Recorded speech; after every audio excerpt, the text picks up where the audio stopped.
On 20th April, the complainant Sanjay Vidikar, resident of Sakrim, appeared at the police station and lodged his complaint that one of the boy from his shop, which is at Old Station Road, Margao, had gone to collect the parcel of the gold and gold ornaments, that is total 15 gold bars and one gold ring of 150 grams and one gold bracelet of 150 grams of the goldsmith, namely Pawan S. Raikar, Messrs. Divkar and Sons and Sachin Salunke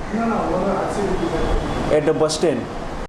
and further failed to hand over the same at the complainant's shop, which was further to be delivered to the said goldsmith, and the delivery was sent from the Bombay. So accordingly, we alerted our sources and managed to nab the culprit at Kudal with the assistance of Kudal police and recovered the property from the culprit by Kudal police. So yesterday our team left to Kudal to take the property and take the custody of the accused person. So after taking the transfer warrant from the court, we took the custody of the culprit, namely Sharvan Nath,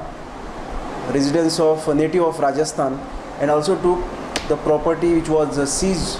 by the Kudal police under section 41B, and brought them here and placed the accused under arrest in our crime.